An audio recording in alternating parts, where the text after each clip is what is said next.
Because gosh, dude, you're doing a chain fight with 4 dudes? Come on. Fighting on chains? Like, who thought of this? You 3 soldiers fight, and he runs up and climbs up the chain. I thought they were just gonna fight, like, just on the ground and stuff. No, let's fight, like, climb up these chains and, like, fight.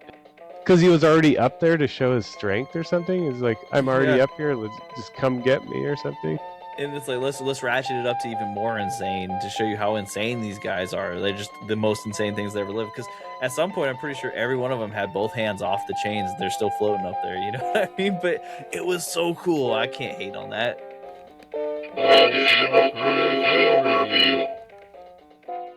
Additional crew always said, when you want to insert a nail into a piece of wood, don't do anything fancy or glamorous. Just take the damn hammer and hit the son of a bitch until it's in.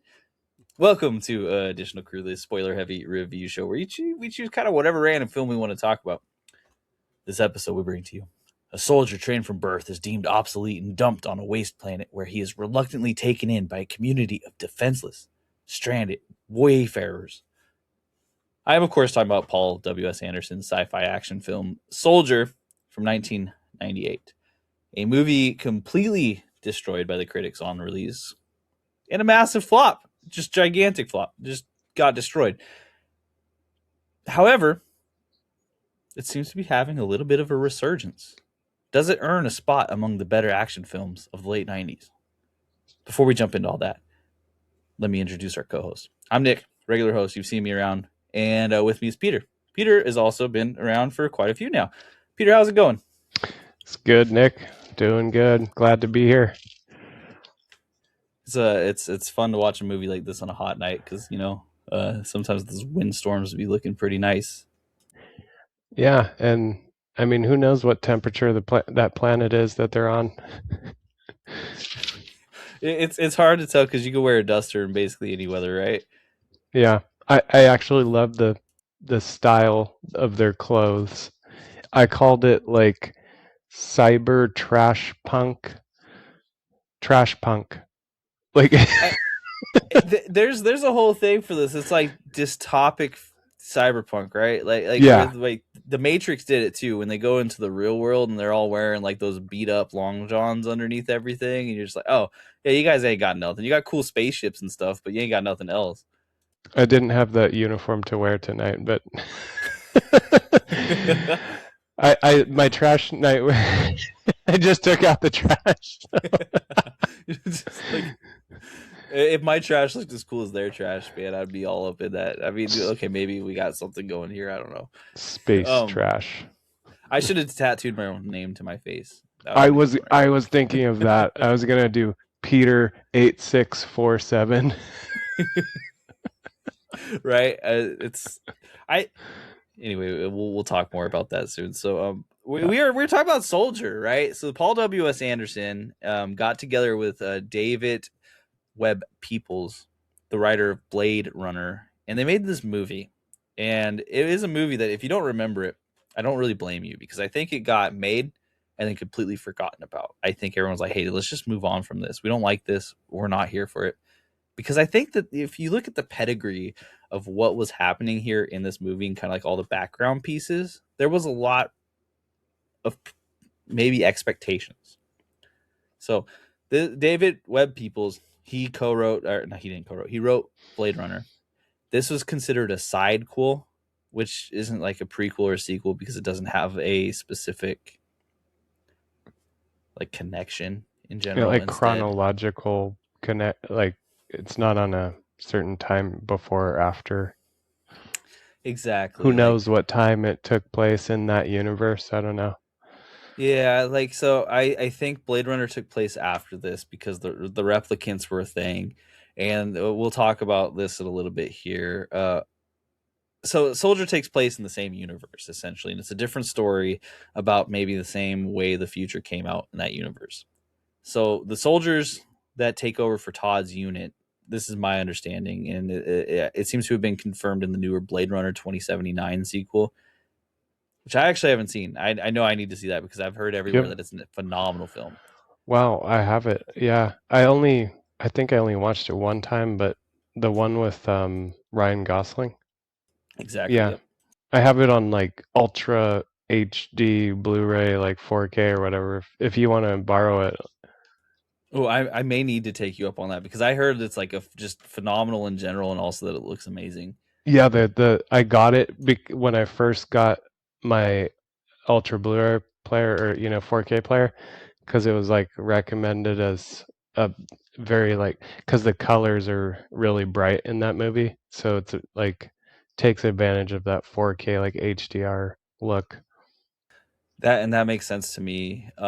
It's a movie that's been on my list, but it's like the 3 hour long movie, and so those always end up on the back burner of my list, which isn't Yeah. fair because it's supposed to be awesome. Who's got Um, 3 hours right now? yeah, exactly, exactly. As soon as it comes out, I have my first child. You know what I mean? So he's just Yeah, hanging around. I'm like, how do I watch a 3 hour there long is movie? not 3 hours like when you're a dad of these Mm, young kids, mm, man. 3 hours, no. that's like a luxury. Yeah, exactly. I'm sacrificing something to be there for that. So the in that sequel, they mentioned that the first replicants are created in the year 2035, and so 2035 is the year that this movie takes place, and that's supposed to be the connection that confirms that these new soldiers are replicants coming in, Okay. and they've been designed to take over the job from these soldiers. So Todd, Kurt Russell's character in this, he is a old soldier, quote unquote, that is being replaced by a replicant, and he's literally just trashed.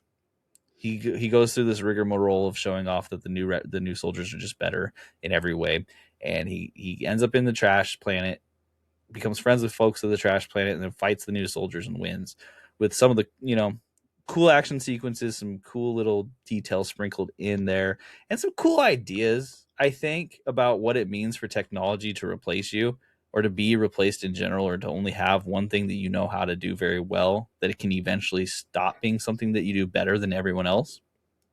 Yeah, becoming obsolete, and it Mm-hmm. I mean, you can see it break his heart in this movie, and some of the other soldier, like some of his fellow soldiers, like you can see it on their face. I know they tried to do that, like the director, focused on that and they acted that part, but just that heartbreak of your entire life being trained to be this soldier. That's all. I mean, that's all these people, these guys were in this movie. They weren't exposed to like anything except violence and like training how to shoot a gun, and they no like love, no emotion, just trained to be like a killer pretty much. And then they're just thrown in the trash like when the new model comes on, So Mm-hmm.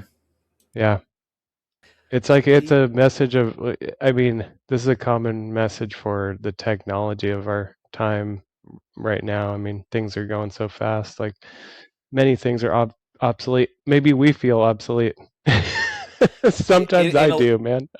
Yeah, Yeah, yeah. In a lot of ways, I mean, every day you're hearing an AI company talking about how you are obsolete, right? Like, yeah, we're replacing you with the better computers, and that's just the way it goes. So get ready to just get left behind, you know. yeah, And this is we're just watching a more maybe physical version of that here because it's about warfare, and they show the warfare pretty directly in the beginning. yeah, But the idea, I agree, it's the exact same. As far as like, hey, you're going to be replacing it. It's just technology that replaces you. Maybe youth could be argued here.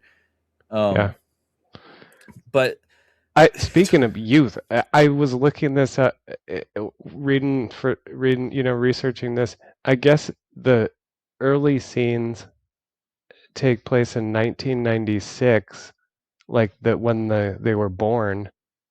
So when they were babies, these soldiers, like in the first scene of the movie, they show a bunch of babies, and that's supposed to be 96, I guess, from something I read. And then the most of the movie takes place in 2036. So Todd, Kurt Russell's character, is like 40 years old in this. And for a soldier, that seems, yeah, it seems at the end of their lifetime, I mhm, guess, anyways. But mhm. I was surprised when I learned that, like, 40-year-old, he's supposed to be 40 in this. And it's funny because Kurt Russell at this time was about 50. He was about 46, 47 when he was making this movie. Really? So, Wow. Yeah. oh, dude, he's Uh, so ripped in this movie too. Like, God, it's he does. He ridiculous. looks like He does not look 40. He could be like 35. I don't know. Crazy. One of my favorite little things about this movie, and I don't think I didn't this included, is that Paul W.S. Anderson made Event Horizon because he was waiting for Kurt Russell to get ripped for this movie. Yeah, I read that Kurt had to like step back for a while to like work out to like bulk up for this role. But I mean, I haven't seen Big Trouble in Little China in a long time, so I can't compare like his body to this soldier body, not off the top of my head. But it seems like he was pretty ripped in Big Trouble in Little China. But that was in '86, I guess. So I Yeah, guess this is yeah. he let himself go, or I don't know. Like maybe he was doing different roles where he was not, you know, didn't need to be all bulky or wasn't supposed to be like that. So Yeah, because I'm trying to think. I think he before this he played Snake Plissken and the dude from Stargate, right? And I don't think either of those guys are big. They're in good shape, of course, but I don't know yeah, about big. And this one, he's buff. He's meaty. yeah. I was surprised. I was like, dude, are you like training with Arnold? Probably. Straight up when he's Actually, he probably is. yeah right when he's sitting there punching that radiator, just like wow. Not only is he gigantic, but they really want to show that this guy is like ripped to death. Yeah, yeah, And it makes sense. He's a soldier. He has to be ready to go at any time. Um, the I don't think that there's a lot of like confusion or depth to the actual plot itself, right? So he gets dumped on this planet. He becomes friends with people because they help teach him how to feel emotions that are different than fear and anxiety.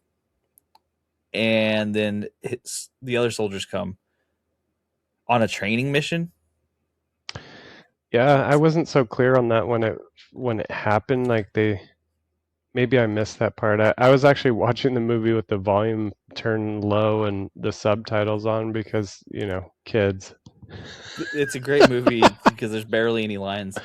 And I streamed it like so I don't know, the audio in mine was in my sound system because I have a surround sound system, and a lot of times on these old movies, the like surround part is really loud and then the dialogue's really quiet. Maybe it's my settings or something, but it all depends on the audio track. Like they're all different. So this one, the dialogue was really quiet, and then the explosions and the soundtrack, like the music and everything, was loud. So then I have to turn it down, and yeah. But yeah, I couldn't. Maybe I just didn't hear like why this ship, why they came back to this planet. I think there was a part where he was like, "We just got to do a sweep of this planet." So just checking if anything's there or anybody's there. I think it was like a training exercise for the new recruits or the new soldiers that they brought in. And I mean, it's hard because you have Colonel Meekum, who's played by Jason Isaacs, and then Church, who's played by Gary Busey. Yeah, I And was surprised to see Gary Busey. I just like, oh, that's cool. Gary Busey. Like, what the hell? and he was a little, he was kind of comedic, but not over the top comedic. Like I don't know that he Yeah, was meant to be, other than it's just, that's just who Gary Busey is. he's just a funny looking guy. He's And just a funny guy. they made Gary Busey the floor mat door of reason, where he's like, yeah, I'll tell you what's right, but then also step all over me. It's fine. You don't have to do what's right. It's okay. Military, like the rank, I guess, he was under the Colonel Meekum. He wasn't, I don't know if he was a captain, so Colonel's higher up than captain. So Mm-hmm. I guess he had to be, yeah. And so they were talking about it, and I think that this was supposed to be strictly a opportunity to run exercises and get them out in the field with the crawlers or whatever they called the big tanks. Yeah. And they said they're like, hey, well, no one is supposed to be there, so if we encounter anyone, technically they're breaking the law and they're enemies, and we can just go ahead and wipe them out. And of course they come upon this colony of people who are decent people, because that's the way it goes. It wouldn't be a very good emotional movie if these guys weren't kind of decent people. So The what you said before that about just wiping them out was something that struck me early on in this movie, where these soldiers are like totally ruthless, whereas when I think of like a modern soldier, I think of some level of like morals, like, oh, I don't like shoot women and children, or like I save like non-combatants, or so. I don't like engage. I'm only engaging with people that are like actively like shooting back at me. These soldiers, I mean, these scenes like that showed these battles like from the past or whatever when he has flashbacks, they're just like shooting everybody that's like moving, like women, like just families, like just I don't know the context of this, like or and maybe they're like the ancient Romans, just wipe out the entire like village or whatever or wherever they're attacking, and like no survivors, no prisoners. But I think it's just like anyone who actually shows any version of empathy or critical thought around this is just killed as a child. So what you yeah, have left is the people who are 100% willing to forego those emotions. They can't even yeah, like feel those sociopath. emotions. Yeah, Yeah. exactly. Because yeah, I that scene at whatever battle it was in that particular time where he shoots the woman just to get the soldier behind it. You're like, oh, there's no human emotion connecting him to I the know. other I thought people at he this was point. actually going to get points like knocked off for doing that. Like in a modern like police like training, it's like, whoa, don't shoot that person. Like you're going to like fail the test. Like if you shoot the hostage or whatever. But nope, there was no mention. It was just like, oh, okay. Like so, why even have this test? Why even have these like hostages? Just kill everything, dude. Like Yeah. what? Well, you know what? It was one of those details that, like, when I think about it a lot, I really like it because it almost sets up the future dystopian world, right? It's like human life is absolutely not something that anyone values. They tell the It's soldiers, take devalued. over the Yeah, space. I don't care who you kill to do it. Make sure you kill all the enemies. That's all I care about. And, if you like watch Blade Runner, they're literally trying to replace people with androids, right? that's true. So that's a good point about this. Like I'm thinking of it from a modern morality, and it's we are beyond that in this where there's less value for human life in it. And As we're talking, of course, I keep getting the nagging thought in the back of my head of us just careening towards AI at a breakneck pace without anyone saying anything otherwise. And I'm like, oh, well, yeah. Unfortunately, oops, this feels like we're just like three I steps know, away from this. and Nick, it's like this movie had a lot of it had a lot of similarities with like Terminator, which is funny because it's one that we've reviewed together. And so not only the story, like futuristic type thing, but the way it was shot, like some of the camera. One thing that stands out, this scene where it shoots from his feet up his body, and that just reminded me of like something out of the first Terminator movie, like just showing the like big strong like anti-hero or whatever. um, It was but it was yeah, such an interesting choice to first off choose. Um, so this movie, this is like bleeds into acting just a little bit at this point, but that's okay. I think they gotta go together. They chose Kurt Russell, who is probably most well known for being extra charismatic in every movie he's in. He's yes. funny, he's over the top. He can make you laugh and then be serious half a second later, and you believe both versions of it, right? He was the coach from Miracle, you know, and they chose him and put him in a role where he only had 104 words in total in a longer than an hour and a half runtime. He was on the screen for 85% of the time. And they're like, just shut up, only say words in specific situations, and we're gonna show this. And that this is where I'm feeling like it was a role written. There we go, we got there. A role written for a different person, you know.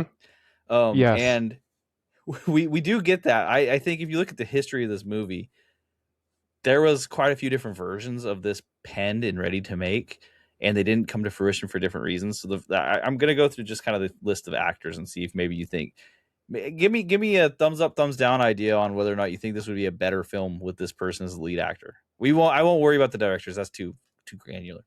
But the first person they had penned for this movie was Sylvester Stallone. Uh, I would give that would work. I mean, he can barely talk anyways. No, I'm sorry, Sylvester. No, Just don't kill me, Sly. Oh my God. Um, he'd be like, but I'm going to Malta. we can't understand you. Just don't talk. Yeah. But no, that would work. I mean, he's got the built body. He's like serious looking. He didn't have many lines in First Blood. I mean, before this, so it's not like he's known for charisma or like extensive dialogue, like monologues or anything. Uh, yeah, that works. Sylvester Stallone would have worked fine. So and he didn't make this movie because he ended up filming First Blood. So he was penned before he had even done First Blood for this Which is film. way cool. First Blood, perfect role for him, and it was a Mm-hmm. cool movie, obviously. Mm-hmm. The second choice, Arnold Schwarzenegger, and this was like 85 around that time when they would have done this movie, and Yeah, I think what you just said about Sylvester Stallone kind of applies to Arnold Schwarzenegger during that time frame as well. You couldn't really understand exactly what he was saying still yet. yes, I think the stuff about like not having many lines applies to Arnold, but Arnold's like look and maybe even his accent at this time, he's still, I mean, he still has an accent now almost, but I don't know if that would have worked like I don't know if it would have worked as well as someone else.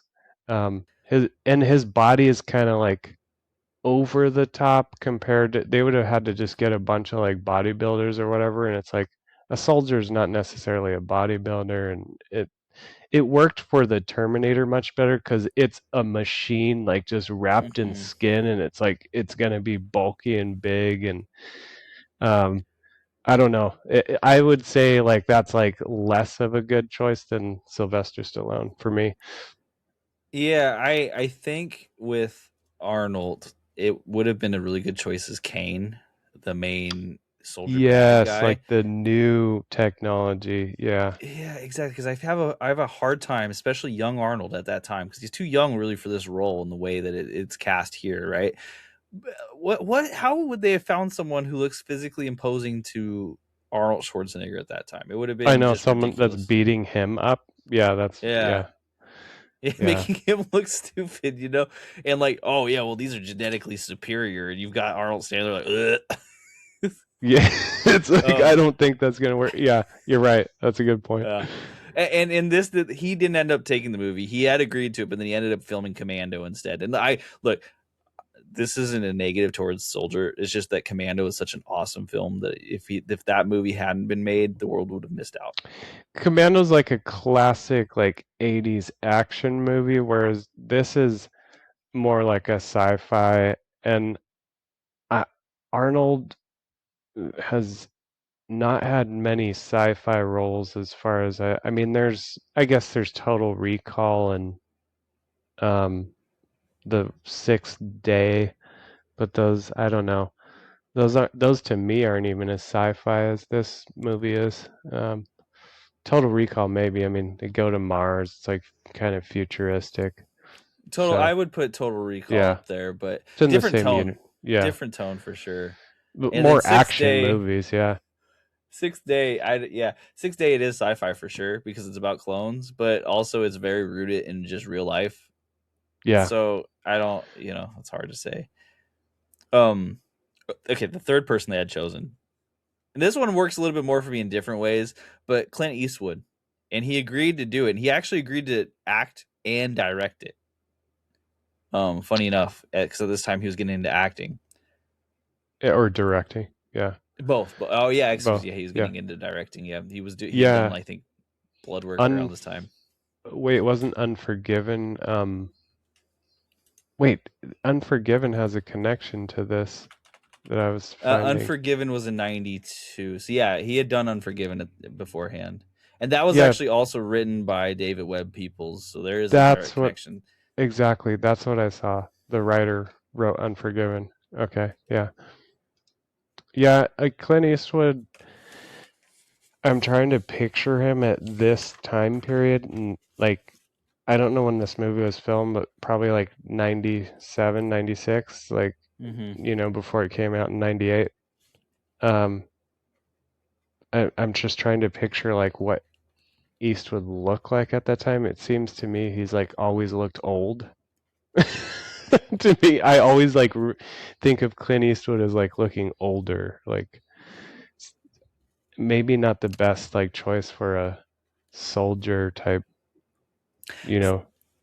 I don't See, know. He doesn't seem this like a is soldier where to me.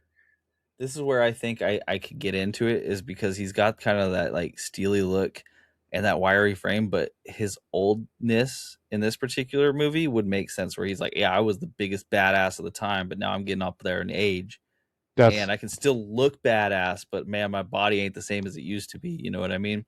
that's true. Yeah. But when I first saw the scene, like when they introduced the new genetically engineered soldiers, I wasn't thinking that like Kurt Russell in that generation, the Todd in that generation was like old. I mean, none of them looked old. I wasn't even thinking that they were like on their way to retirement. It was just like, oh, here's these dude guys, like check these out, and like, oh shoot, like now we're just out of business. It wasn't like they were just like about to like go behind a desk or something. Something for the military or whatever the hell they were doing. I don't know. They seemed like they were still in like fighting shape, like they were ready to go. Like I don't know, like a just a veteran unit or whatever, but not like I don't know. To me, not Clint Eastwood old. No, that's fair. And I don't remember Heartbreak Ridge, which came out around the time he would have made it, but I know he was a I know. soldier in that I'm movie, just but being like like mean to Clint Eastwood. Like I'm just being like ageist or something. Because I just think of Clint Eastwood in like I mean shoot in freaking The Good, Bad, and the Ugly. Like way before this movie, he looks old. Like he's a weathered yeah, he's like cowboy or whatever. But 25, like right? But like yeah, but he's yeah. it's just like his look. I don't know. Yeah, No, I'm right there with you. Like all of the cigars over time definitely had some form of toll. There's there's no way you can tell me they didn't because I've seen him and I've seen his face. Like yeah. Blondie in Good, Bad, and the Ugly looks like he's 50 already, I and he's mean, he's out definitely in the not. sun all day long like a cowboy. I guess like that fits that. I mean, it fits that role perfectly. Uh, Like uh, some like weathered cowboy or whatever. Yeah, it's it's interesting because as I was telling Peter before we started this, Kurt Russell is actually just my favorite actor. Everything I've ever watched him in has been elevated by his presence to me. You know, so there's some bias here immediately, but it does to me feel like some of these other guys made more sense for this role because Kurt Russell's a dude who talks a ton and he's yeah, funny and he's really good at talking a ton. Like Arnold Schwarzenegger can deliver one-liners like no one else, yeah, but Kurt Russell can deliver whole monologues that are just great the whole way through in about a minute and a half. So yeah. He's an actor, and um, I didn't expect this from him when I knew nothing about this movie before watching it, and then I watch it and I'm like, wow, I like barely heard him speak in the movie, and it's like I'm used to seeing something else from him. So I was surprised by that. And I think going off this list of people that they were considering, my number one's Sylvester Stallone. So I I don't know what your number one is, but that's who I would have chosen. I don't know. no, Sylvester's a good choice. I Or some think nobody. Some nobody. Like seriously, like somebody that's not even that famous. Like not yeah. one of these guys. Like they could have chose really like someone that's like up and coming or not even like it doesn't need to be one of these action stars. I think they were like thinking this is some big action movie, but it didn't seem like a big action movie to me when I watched it. Well, here's the crazy part about this film, right? Is that it cost about 60 million to make, and they were planning on shooting it all outside, but where they ended up shooting got destroyed by weather. Yes, I read that El Nino. Yeah, so like they had to come inside and like they had to make everything much more truncated and like a little less explosive and a little less big than it ended up being. And I think some Y- of those may have helped the movie, but also some of those might have hurt. I think this was penned to be a gigantic blockbuster, and then it just Yeah. didn't happen that way. Also, a Okay. gigantic Yeah. blockbuster where a guy only talks. It says 104 words as your lead star is on the screen all the time. It doesn't work unless you're Disney Pixar. Or you're Arnold Schwarzenegger, you know. You're Arnold Schwarzenegger, exactly. But the story of this movie isn't complicated, but I really actually enjoyed it quite a bit because it's such a simple story. It's almost like Seven Samurai, right? You just see all these regular people who are getting hunted down by these killing machines, and you get to watch someone protect them. And it's someone who, in all essence, should have been part of the killing machines. You know, he would have been one of them prior, but then he got helped and rescued and shown what true emotions kind of feel like, even in the most basic way, and it reconnected him with his humanity because it gives hope that even if people are so lost in this no empathy, no compassion, completely driven towards one singular goal, they can be shown something better than that and feel better and learn from it and get out of it. And I maybe again, there's bias in this for sure because like this is the time we live in right now where I'm like, oh, we could be marching towards this, and it's good to see that even in these dystopian movies they show, hey, there's still hope. Don't worry. Um, but it's such a simple concept. Execute it, in my opinion, pretty well. Not perfect, but pretty well. The story itself, anyways. That I enjoyed the story quite a bit. I, I what you were just saying, like, because I mentioned before we started recording, like the similarities with Terminator, and um, that's going to be one of my facts. We'll get to that later, like one of my things I didn't know about the movie. But the what you just mentioned about a killing machine, like turned into someone that saves someone from the killing machines, is like literally like the Terminator story. I mean, in the first Terminator, he is the killing machine, and then in the second one, he gets reprogrammed to protect against the killing machines. And I think David Peoples borrowed heavily from the Terminator and that story in this, and I could see it even before I read that. I was like, wow, this is like this is very similar to like a Terminator story. The guy barely talks. He's like very robotic. He has no emotion, and he's like kills everything at first, and then he's like learning to be human in the the latter, the middle to latter part of the movie. Like he's learning emotion, just like in Terminator 2, how the Terminator is learning how to be a human. So it was very similar to that story. It relied heavily on it, I think. I think that like there's this unique little they work together in a way because Blade Runner had the idea of the replicants and the robots and the androids coming in and becoming a threat to humanity in different ways. And that kind of, maybe not super unique in itself, but it was filmed in such a nice way that I think that might have lent it some to the Terminator idea originally a little bit.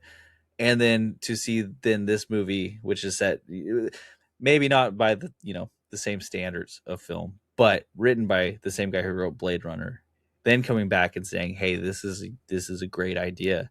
This Hmm. tension of, we have this killing machine, we know he's dangerous, he's hurt people like us over and over and over again, and yet he's still human, and we don't want to turn into him. So if we show him compassion, maybe he'll turn into us and become more human. Is not I think it's kind of a timeless idea in a way, because even if you look at it without the robot parts, there's the tribalism parts, right? Where you're so scared of everybody else because they want to hurt you. Yeah, But then if you show them like, hey, we're just humans. We're really just trying our best to like get through this and survive, and we'll help you out if you don't kill us. yeah. Fair? He gets invited into their tribe, to these trash people's tribe. I don't know what they call themselves. one Trash one punks tribe. Yeah, really. And one part of the story that I'm very unclear on is why there are so many damn snakes in this place. There are so many snakes. What is going on? Who's dumping all I these know. snakes? I didn't think I saw another living organism besides humans and snakes. What are the snakes But eating?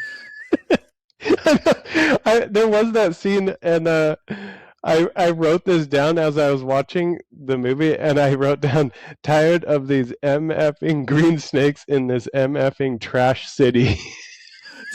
Dude, it was like the green snakes are popping up every opportunity they get. And then I one of my notes here that I wrote, I was like, homie found the snake pit because there's just a gigantic snake pit full of whatever snakes are out there, right? And he's just like, yeah, that's my trap. It's the snake pit. We don't have to get fancier than this.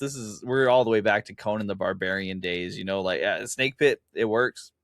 Yeah, Sure. maybe, maybe snakes were a nuisance on some other planet and they just dumped them all on this planet in one of the trash like ships. The Harrison Ford character from Blade Runner, who I'm spacing on the name of right this second, he remembered the Harrison Ford character Decker, Indiana I think Jones. it's Okay, Decker. so Yeah. Decker had like a phantom memory of Indiana Jones, like, I hate snakes, get him out of here. And so we ended up with snakes on this planet, and they all decided they were going to be in a pit together, and that they were going to help out Todd. I something you said earlier, like talking about this, the idea of the like the robotic kind of character that starts to gain human characteristics and learns these emotions. Well, it kind of makes sense because in this universe, because Blade Runner is supposed to take place after this, and the replicants in that movie, I mean, are totally like, there's like that love one, the I forget, Rachel is her name, and she has like a love one, like maybe prostitute one, I guess is what it would be, and then Rutger Hauer's character, I think that's his name. I mean, there's a lot of emotion at the end scenes in that movie. Like he's like they're like totally human. Like they're like not a robot anymore. They're like human, totally like They're full AI. into Like like yeah, full pondering their emotion and existence. stuff. Yeah. Yeah, yeah. So it's like the evolution of that maybe, and this is like an earlier version in that universe, these like genetically enhanced soldiers. So it kind of aligns, it kind of like tracks up in order like that.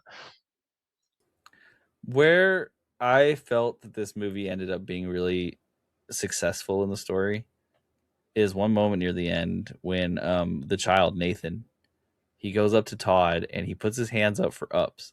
And I got so emotional in that little moment. I was like, dang, dude, they really did get me. Turns I out I got know, I got by know. this movie because that made me go like, oh my God. Oh my Yeah, God. It's so good that he yeah. saved them. Especially at this time in your life, like when you have, when you have that same age, like kid doing stuff like that. Um, yeah, that was special. And then it was funny because the other soldiers like look at him like, what? Because they hadn't had the experience that he had and like learned to have emotion. So they're like, what's that? Like, what's going on? Like, they didn't get it. And I liked it because like there's an opportunity for that to be over the top cheesy where every soldier's like, oh my God, but they didn't. They're just like, huh? Like, oh, okay. Okay, whatever, man. You And do he's your like, own thing. get back to work. Like he's like, fly to that star system or whatever. Right? They're like, you the boss now. I guess you can Yeah, take the kid. he's That's like, fine. shut up and like fly. Whatever you need. Okay, we got it. That's fine. That's fine. Yeah, Um, yeah. So it was just one of those things. Like with the story of this film, it got me by the end for sure, and it was really simple in its ideas, but it absolutely did some complex things, even though there was very few lines. So David Webb Peoples, what I'll say is that I'm in on him being a phenomenal writer because it just works, even though I think there were a lot of things going against this movie working. yeah. And it's a very unique like things in the story, like you're saying, the snakes and just the. We'll get to this later, but the set design and the costumes and everything, it just it it really was a unique movie. Like it wasn't anything I'd ever seen, and or expected it to be when I saw the cover and soldier. Like I expected some more typical like military soldier, yeah, soldier military style movie, but this was not really that at all. And I I have to imagine. I don't remember this movie coming out. I was too little, but the name of this movie must have hurt it really bad in theaters because Soldier, while it does make sense after you watch the film, I think the biggest bar of entry for me, even wanting and looking at the cover and seeing Kurt Russell and be like, "That's a movie I want to watch." The name is so generic; it's hard to imagine uniqueness coming from it, and yeah. yet here we are. I agree with you 100%. It's just it's listed as an action movie, but that doesn't really do it justice. It's not that. The action is something that is unfortunate in this movie. Hmm. It's a dystopian examination of breaking out of the person you've always been, having to change your archetype, and what the future holds. Yeah, yeah. It's so much more than just a soldier or a war movie or like action movie or anything like that. That the title would suggest it. So This is what everyone very came in and they're interesting. like, I want everyone to get shot all the time, and then you just have this dude wandering around for 45 minutes. Like, what the hell? I hate Yeah, this. you have this dude like crying his first tears in like some like drain pipe when he gets kicked out from the village. Like he takes like 5 steps away from the village. They're like, you're banished from the village, and then his like single tear comes down his eye, and it's like that part was got me too. Like that, I was like, Mm-hmm. this is the first time this guy's like ever cried in his life. Like And it Soldier was so good Todd. because exactly like even the town was like they felt bad and you could tell because they were like, well, if you really need help, you can come back and ask for help. Okay, don't worry. Okay, we're not Yeah, leaving you out there. You just can't be in here. And you see him and he goes and he cries and he looks at the tears on his face. He wipes with his hand. He looks at him like he's like, oh my god, there's something wrong. When we had yeah. just seen him punching a thing so hard that he's bleeding out his fist and doesn't even care about the blood at all. And it was this neat little like the violence is so normalized to him that the emotion is the scary thing, you know? Yes, yes. That was illustrated in another scene where when the woman because there's that little family, there's the husband and then the son and the wife or partner or whatever, and she like goes to hug him after something, and he's like trembling in fear, like he doesn't know how to handle somebody giving him a hug. He's like shaking. Like that's like more scary than someone pointing a gun in his face. Mhm, mhm. Yeah. That relationship was an interesting one anyways Oh my because we're like god, that was, yeah. the way we're being led down this like Todd's getting feelings for Oh my this guy's wife Sandra, right? And we're like, okay, so on one hand, it's like a kind of innocent version of getting feelings because you can tell he's never had these before, right? So he's experiencing this for the first time and it's not necessarily his fault and he doesn't really understand it exactly. But yeah. also like it's hard to root for it when you also see the husband Mace being such a good guy and helping him out so much and also aiming to protect his family. Like Sean Pertwee plays Mace and it's Hmm. such a good role because it's like this is a guy you want to root for also. He could Yeah. be the hero of this movie and you'd be okay with that. Yes, And yes. but you're watching the main character try to like unfortunately and maybe even out of his control lusting after this wife, falling in love with this wife. And the Yeah. wife she's not necessarily showing it back. She's just showing him kindness. But Yeah. he doesn't know the difference. No. And you can argue that that's true of a lot of people around the world today, and that's the reason for a lot of violence that happens in this world. But whatever, I'm not going to go there. Um, Yeah. But it yes, was such a just juxtaposition of trying to figure out if I'm rooting for this or not. I'm like, no, I don't like it. I yeah, want it him to was feel something. very awkward. It's like it was like a 12-year-old boy like getting his first like he's like half mast at like this like he's like sees like a woman's bosom like through her shirt, and he's like, whoa, like what am I feeling? He Right, just like no, wakes up it's immediately like, into a dude, huh. you're a 40-year-old man, apparently, according to the story. But yeah, it goes to show like how extreme these soldiers were trained in this movie, which is very extreme. Like no, nothing like that. No relationships except just like trained to be a killing machine, and violence and anger, no other emotions of love or anything. And it yeah, when I first saw that scene, I was like, oh, maybe this is gonna be some like love like thing that develops in the movie. It doesn't. There, it does not develop beyond the, like just some like. It's interesting because I think if it had developed all the way in the way that it might have, it actually would have cheapened the whole thing. Like it would have cheapened this feeling that he doesn't really understand these feelings. I love that Too it didn't develop. complicated too. Yeah, it would Yeah. have complicated things. Uh, didn't need that for the story.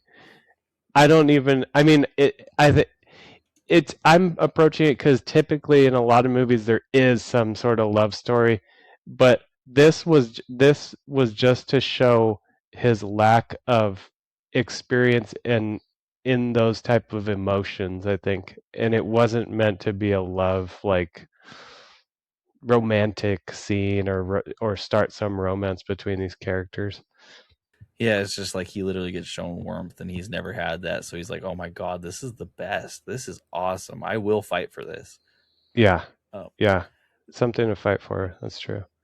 yeah, I so this story I didn't genuinely enjoy it, at least the implications of it the whole way throughout because the action, like while there were some cool parts of it, was not the point.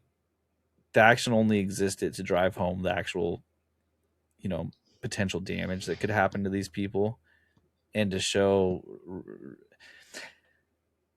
Maybe I'm mischaracterizing the action a little bit. There might have been part of it that was the point, you know, like the new soldiers are coming in, but it just showed like the absolute depth and want and willingness that this guy got because you know he's not as good as these new soldiers, but he was willing to dig into something deeper to win. And it's like that human resilience to win, it's like to rise above for love, for good, for humans. Yeah, and you're really cheering for Todd and for the trash community.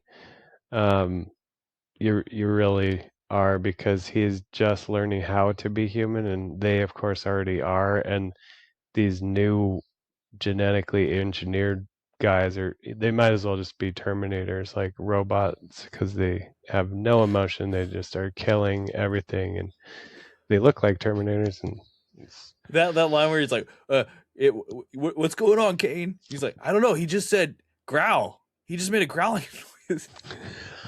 Like he doesn't even know how to respond because he's pissed and he just growls at him like he's yeah, literally animalistic. yeah. Uh, Okay, so let's talk about acting a little bit here. Because I think acting will be a nice and easy one because acting, so Kurt Russell shouldered the majority of the film. And it's funny because he had barely any lines. Like I said, he had 100 lines and over 85% screen time, yeah. or not 100 lines, 100 words, Yeah, and over eighty five words, percent screen not even, time. Yeah, yeah, like actual words, like and probably like 20 sentences. I'm interested in this because I think some of my bias might be showing, but like Kurt Russell was eye acting and physical acting the whole time, Hmm. and I was there for it. I loved it. I thought it was awesome. I thought he did a phenomenal job taking this role that had almost no character, infusing so much character at the right moments. He did. Yes. I agree with that. Yeah. It it it was very striking. It almost added to it how little dialogue, or not dialogue, speech he had.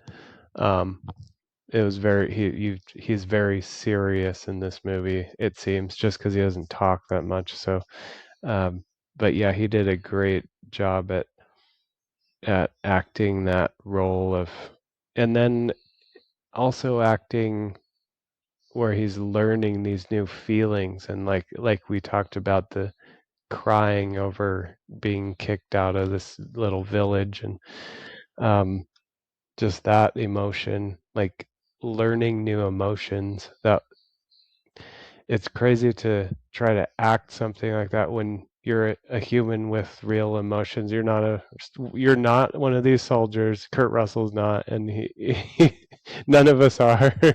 I mean, there's some psychopaths out there or whatever that are messed up like this, but I don't think Kurt Russell is one of them. But yeah, and coming from other roles that he's had, it's he did a good job. Mm-hmm. It's There, very different to yeah, me. If I had like one scene where the acting really, really worked for me, it was kind of the scene where he catches the snake before it bites Nathan, and he's trying to show him how to, kill it. yeah, Because you see him finally, like, he's acting protective and almost paternal, but I would say just more protective for the kid, right?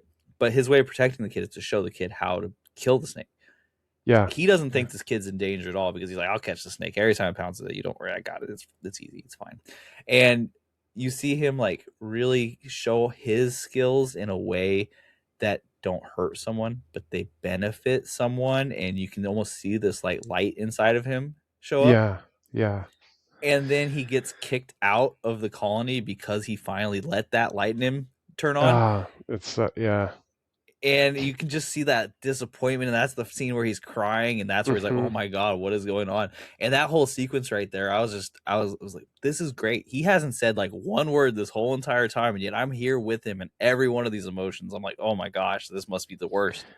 Yeah, that one pulls you in like it because it's so weird to have this green snake and whatever like in this story.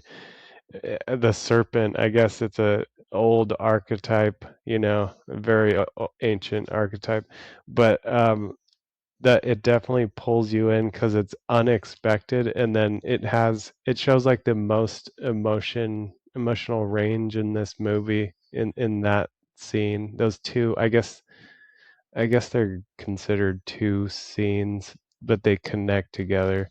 Um, that sequence, like you said. And then to watch the kid kill the snake in the bed and save the life Yeah, of the mom and the dad was just you're this like such a proud, nitro. proud of Yeah, I was like, this oh my kid. gosh, he learned, and it turns out that what Todd did was useful and it was good. Um, I love that like he took all of the skills he had for killing and used them to try to teach and save someone. Um, Yeah, um, the rest of the cast, because I could just talk about Chris all day. I won't make anyone yeah. do that. The rest of the cast, I don't remember any particular roles that I think anyone did terrible in. There was like some people who played it more goofy, but I think it was by design rather than something that you have to worry about. Like Gary Busey, how am I supposed to watch Gary Busey and be like he did a great job acting serious?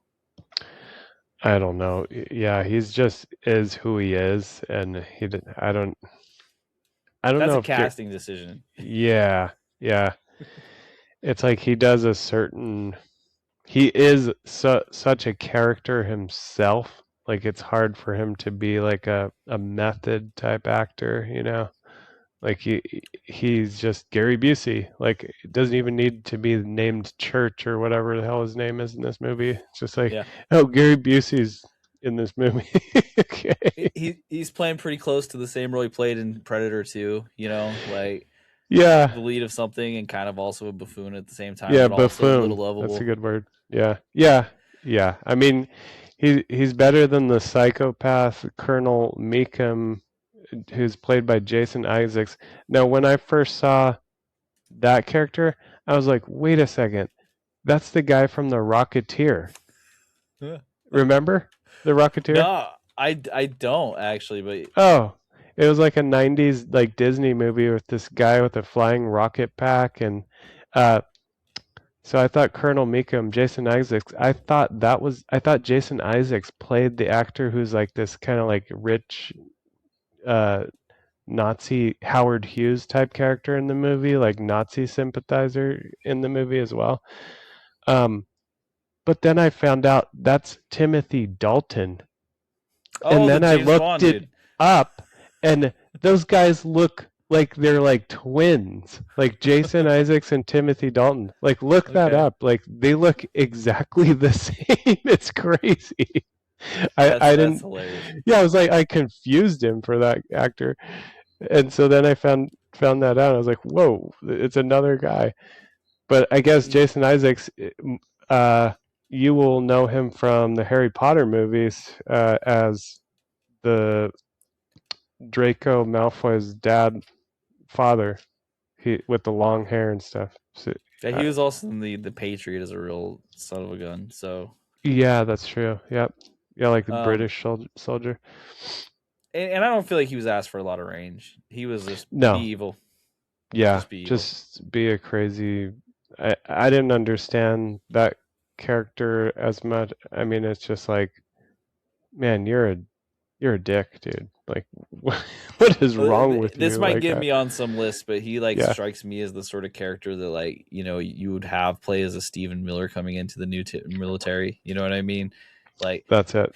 just Yeah, pop him in, and he's not interested at all about any of these qualms about humanity. He just wants to get nothing. 3% more efficient and kill all the dudes. So Yeah, he has these new soldiers. He doesn't care about anything else. Like, I mean, spoiler alert right here, but he's at the end of the movie, he's like, F it, let's just blow up the entire planet with this like yeah, planet bomb. just Like, kill them all. Who cares? yeah, that literally like what he does.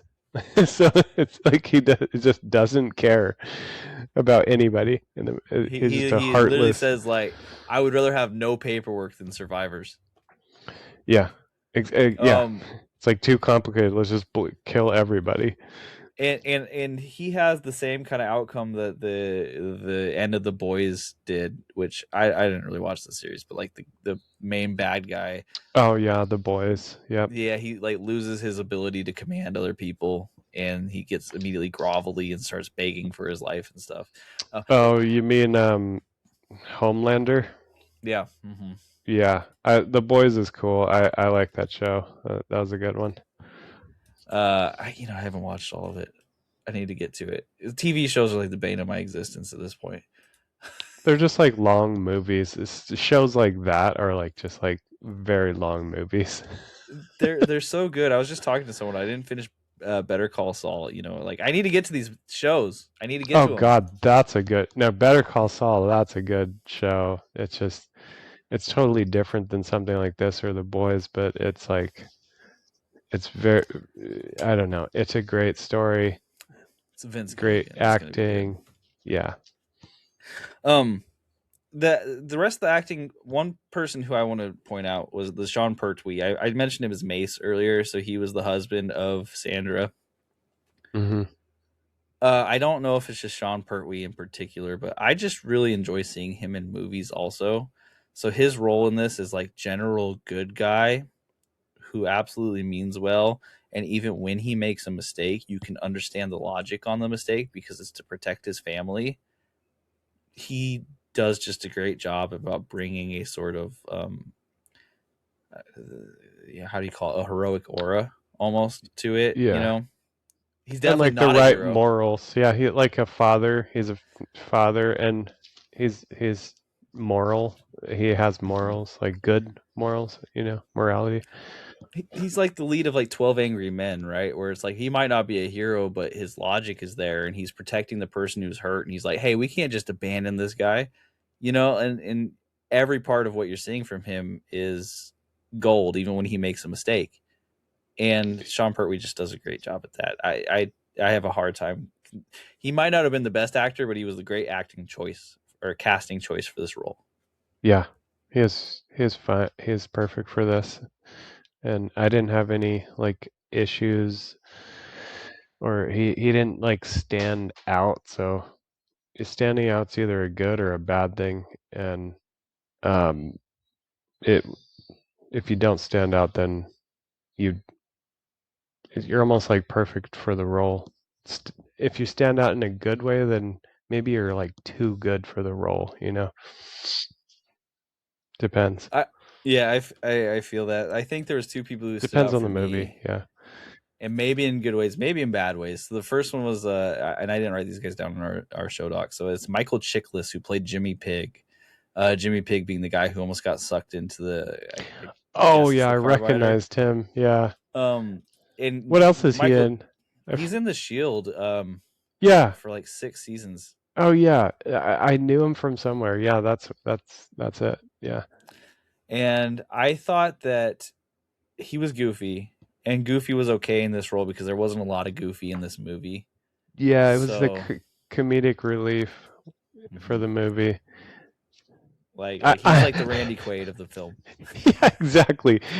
And that scene where he's like almost sucked into this like huge lawnmower or something. I didn't even understand what was going on in that scene. Like, why why is this big blade spinning and like now the wind picked up and you're getting sucked into this thing? I didn't even get what was going on in that. I didn't even understand what they were doing. No, 100%. Like, Yeah, okay. yeah. Like, what's happening with this box thing? They're like, it's gonna blow. Let's go, and then they get What are you guys doing with this like dangerous lawnmower thing? Like, what is it doing for you? I think it was just to show off like how strong Kurt Russell or Todd is, just pulling like everyone couldn't pull this guy, like the entire like group of men couldn't pull him back from this like vacuum of a lawnmower. But But then Todd's like, yeah, I Todd got it. steps in, I got it, folks, and just like by myself, just like pulling it. I think that was Right, like the right. only purpose of this scene. Like I didn't understand what was going on at all.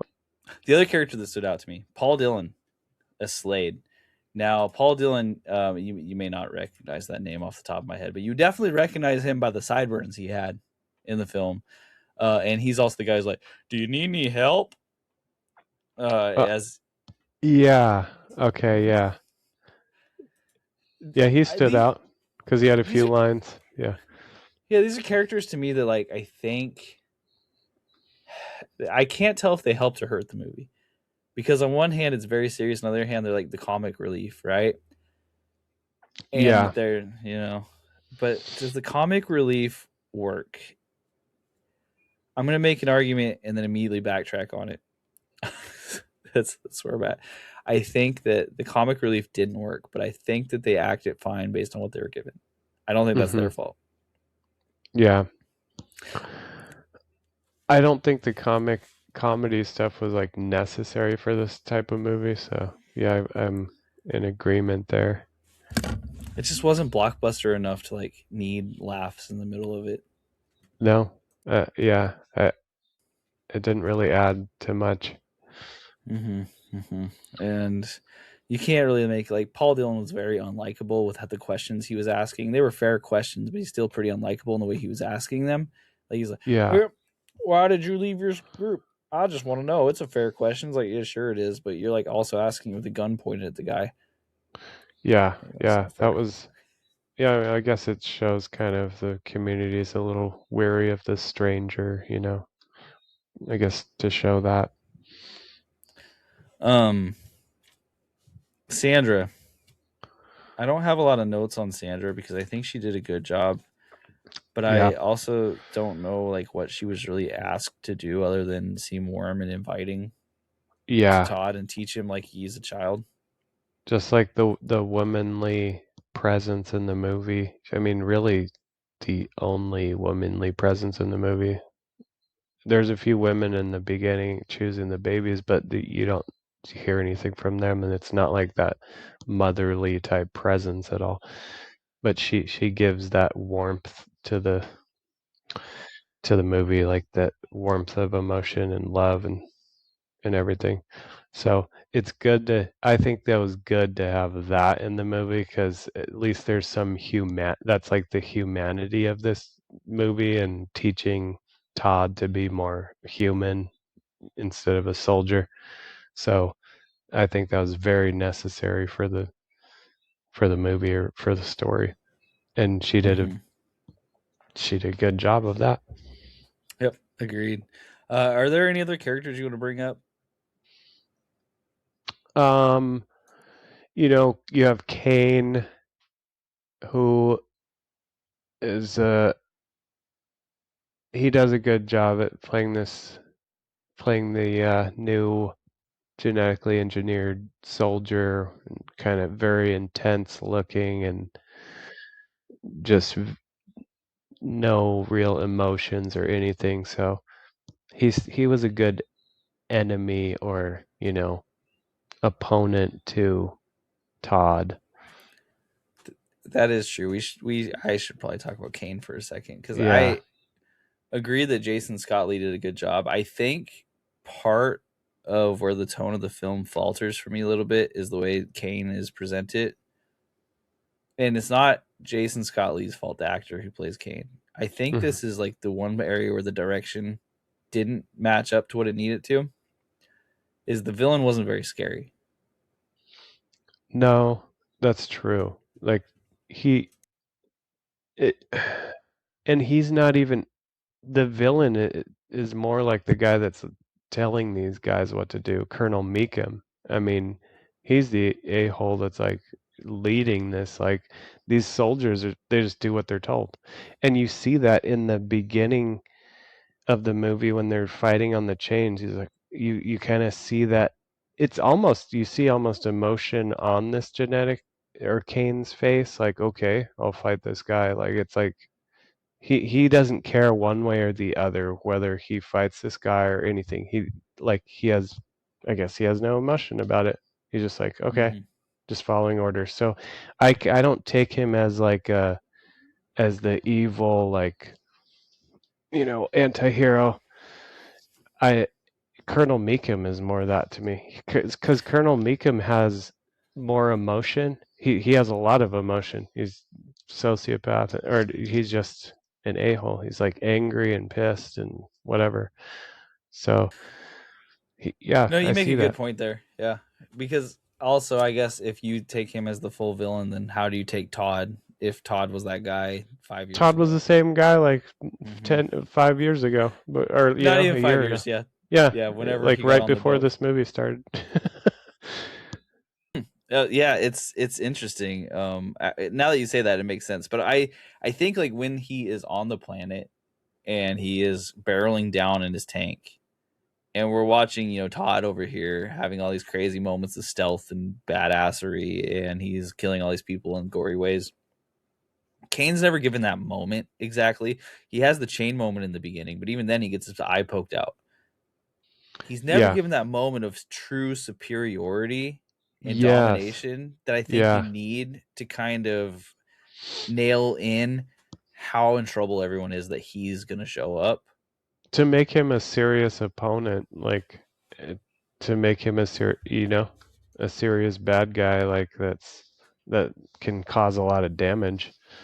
He Mm-hmm. doesn't have that. You're right. And I think that's and it's not Jason Scott Lee's fault. So I'm not No. really necessarily blaming this on the acting. It's just something that I think the movie did suffer for a little bit. Is that as soon as you saw this guy, it was basically given to you that he's going to lose, and I don't think anything else made you feel differently about it. Yeah. Yeah. And maybe that was the point. I don't know. We're not inside their heads, Yeah. the writer's head. I don't know.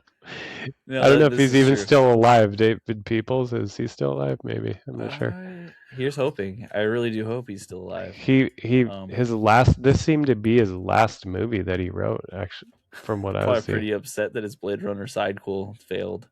Yeah, Um, it's like the last major movie that he he was a part of. has something coming up still. Mandrake the Magician. He is Oh still no, alive. he's alive. Yeah, Hmm he's the Born same in age as my 1940. dad would have been. 80. He Okay, would. Yeah, 1940. That's when my dad was born. so 86. Yeah. That's something. Um, okay, so we'll move on from the acting. Let's get into this next part here. Get ready. There's gonna be some music. 5 things you likely did not know. Okay, so people, bear with me on this first one, okay? Because there's a lot of words. It might be more words than are spoken by Todd throughout the whole entire movie.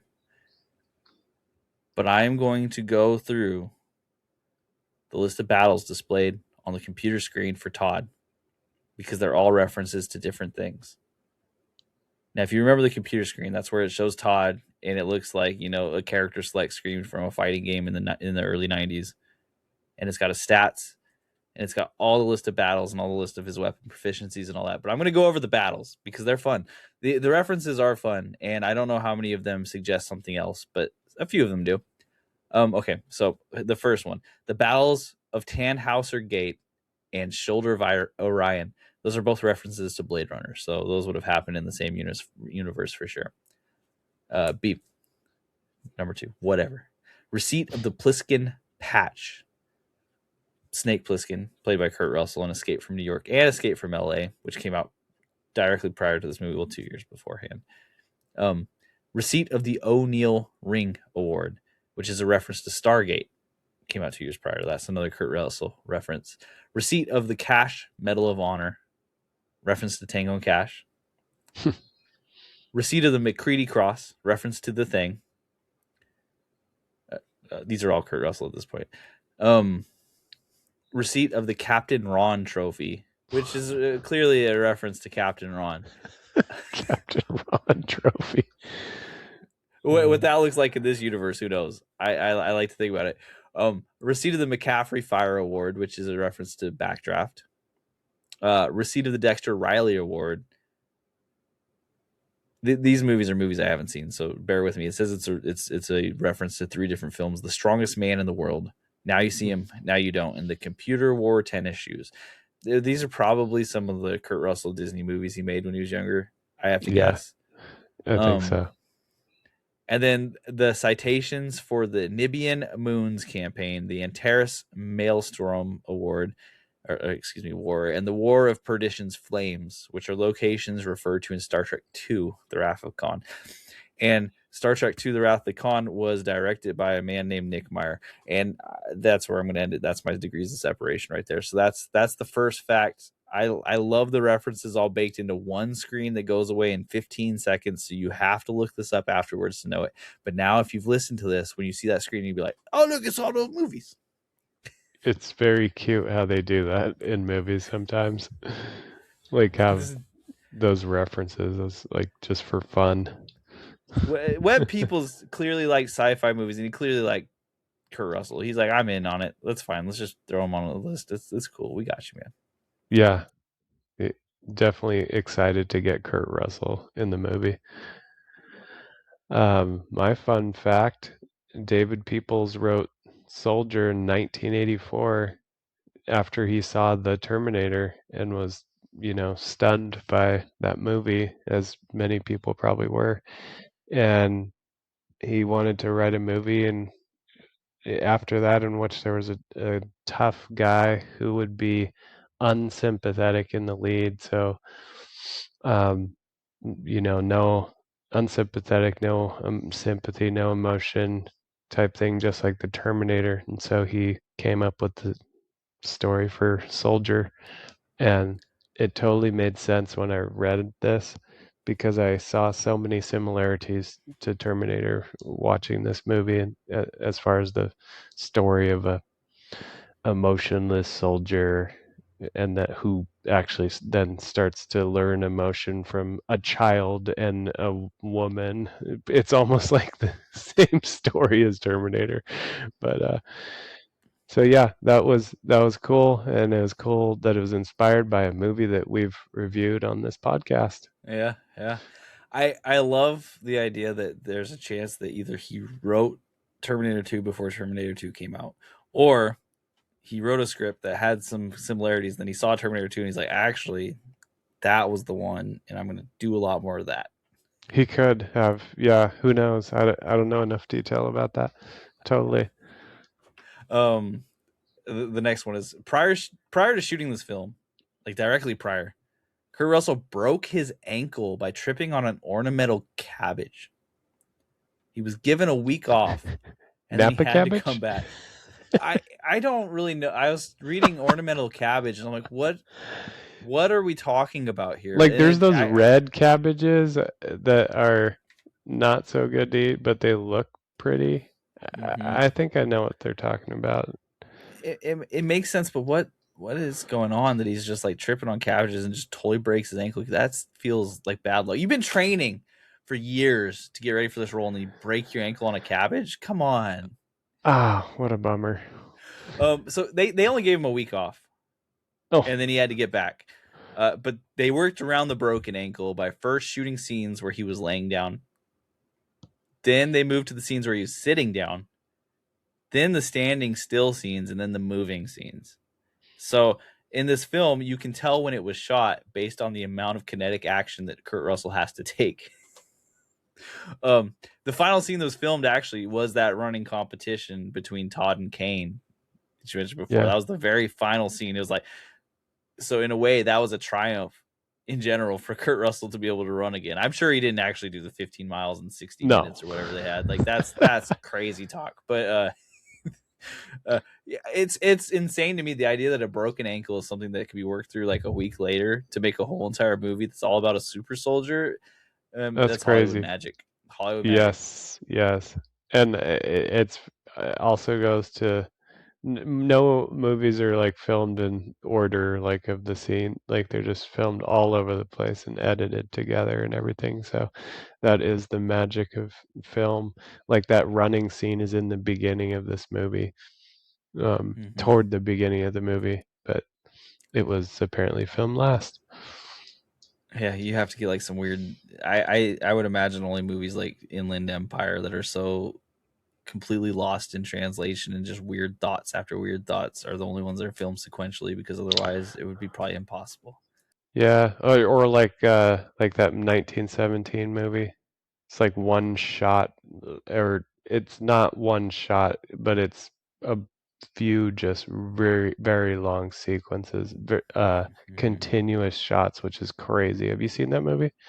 I haven't seen 1917. It's like it's about World War One, but it's like it's made to they did these huge long shots like and it's they make that effect that it's just following this one soldier through this stuff like almost in real time, so it's really good movie. I Yeah, have no, that one too. Yeah. I've seen there's a more indie film called Mads that's a zombie flick that does the same thing, Hmm. and then Birdman, which was awesome, but like it's so hard to pull that off. Yeah. Yeah, Can you no. imagine being like a guy Yeah. near the end of that movie? You got to be so panicked the whole hour and 10 minutes coming up to your part. You're like, don't Yeah. mess this up. Don't mess this up. Cut. Like, dude, take two. Oh no. Everyone back in positions all across this whole entire set. Oh my god, Yeah. it I just don't know cost me if it was $10 million.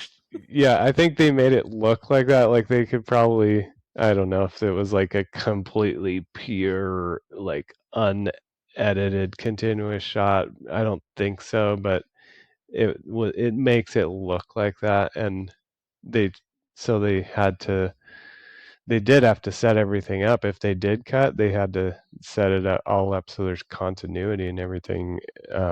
So yeah, but on to my next fact I learned. I learned that Kurt Russell's son Wyatt plays the himself. It plays Todd, the 11-year-old Todd, in the beginning of the movie, and it looks that's why it looks so much like him. It's his own son playing him, so that was cool.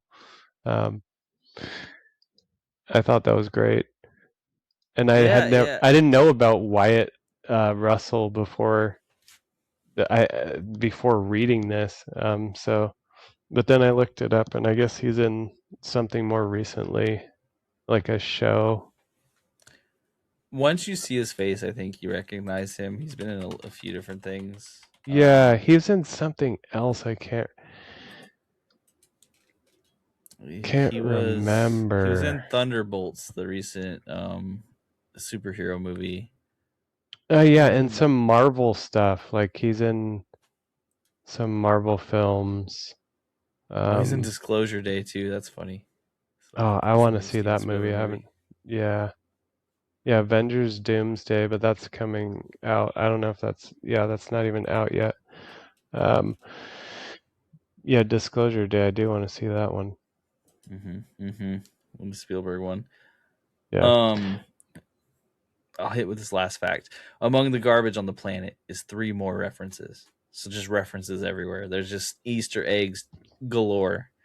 I'm here to tell you what they are. So as he's getting dumped in the garbage and he gets up on the heap mountain of garbage, there's so much stuff that you may miss this.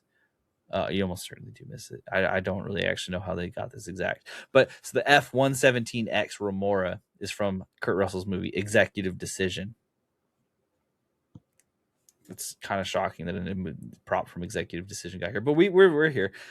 There was a spinner from Blade Runner placed in the garbage, so also now connecting it back, and then a piece of the Lewis and Clark from Event Horizon, Paul W.S. Anderson's movie that came out right before that, which that's an easy one, right?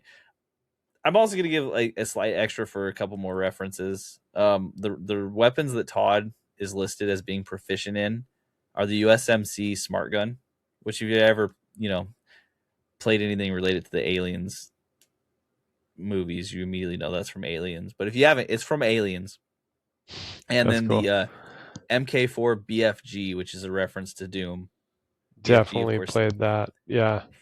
And I was when I saw it on here, I was like, wow, Doom is that old? And I guess it is. Doom is like what 96 or something. I don't even know. Like came Yeah. out before this movie, obviously, for them to have a reference. But I remember playing Doom.